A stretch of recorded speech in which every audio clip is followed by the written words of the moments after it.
511번입니다.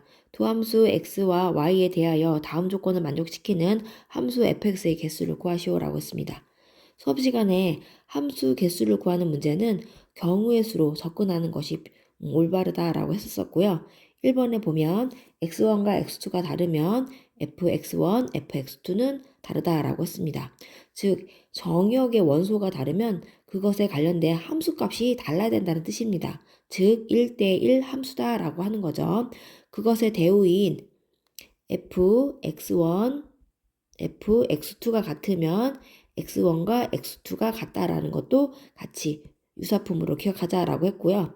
한 가지 더, 이것을 우리끼리 여자친구가 다르면 남자친구도 다르다 라고도 기억하자라고 했고요. 남자가 같으면 여자가 같다, 이렇게 대우로도 말로도 기억하자라고 했습니다. 어쨌든 1번은 1대1 함수를 의미하는 것으로 경우의 수로 접근해서 문제를 풀어보도록 하겠습니다. 1번에 보면 x 원소 3과 5가 있는데 x1, x2가 서로 다르죠. 그러면 그것에 관련된 함수값을 다르게 선택하시면 되겠습니다. 3은 일단 첫 번째 선택을 할 건데 5가지 원소 중에 하나를 선택하면 되는 거고요. 만약에 3이 0을 선택했다라고 하면 5는 3이 선택한 0을 제외한 나머지 4개 중에 하나를 선택하면 되는 거죠. 그래서 4개의 원소 중 하나를 고르면 되는 거라 5 곱하기 4에서 20 이렇게 1번의 정답이 나오는 거고요. 이것을 경우의 수의 순열과 같은 의미잖아요. 얘는 일단 서로 다른 5개 중 2개를 선택을 할 건데 첫 번째 선택했던 것과는 다른 것을 선택하기 때문에 순서가 굉장히 중요한 거죠. 그래서 얘는 순열인 P가 오는 거라 5P2를 계산해서 20이다 라고 이렇게 순열로 풀 수도 있습니다. 자, 두 번째 문제입니다. 두 번째는 x1, x2 서로 다른 건데요. x2가 크면 그것에 관련된 함수값들이 있죠.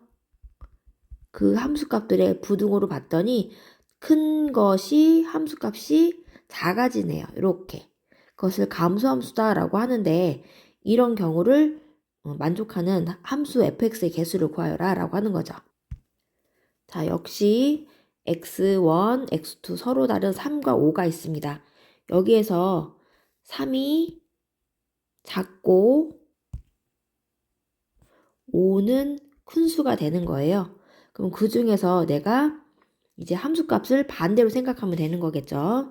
일단 5가지 원소 중 무작위로 마이너스 1과 1을 선택했다라고 할 겁니다. 그러면 이것의 함수값은 지금 3과 5는 지금 큰 수가 얘가 1이 되는 거고 작은 게 마이너스 1인 거잖아요.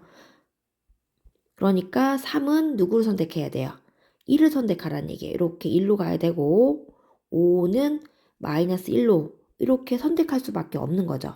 이 규칙에 의해서 풀 거라. 다시 한번 풀어보도록 하겠습니다. 자, 3은요. 요 5개 중에서 아무거나 5도 아무거나 할 거예요. 그래서 이거를 선택할 때 어차피 2개를 선택하는 건데 그것을 내가 만약에 마이너스 1과 2를 선택했다라고 생각을 할 겁니다. 그러면 당연히 함수값이 마이너스 1은 요 fx2가 되는 거고요. 2는 부등호가 큰 fx1이 함수값이 되는 거예요. 그래서 작은 값이 3인 것은 2로 대응되는 거고 5는 마이너스 1로 대응할 수밖에 없는 거죠.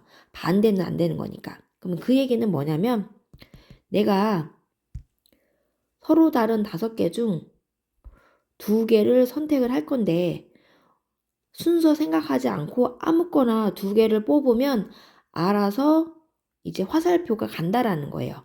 내가 마이너스 2와 1을 선택하면 3은 1로 5는 마이너스 2로 이렇게 간다라는 거예요.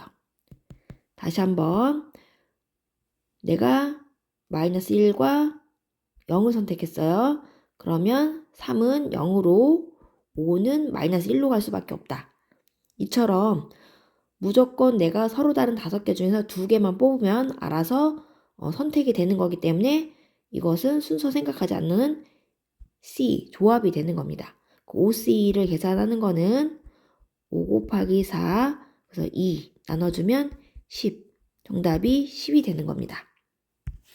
그래서 결론을 얘기해보면 1대1 함수 같은 경우는 순열, 그리고 감소함수, 반대 이제 증가함수도 마찬가지예요. 그것은 조합을 의미하는 풀이로 문제를 풀어주시면 되겠다라고 생각하시면 됩니다.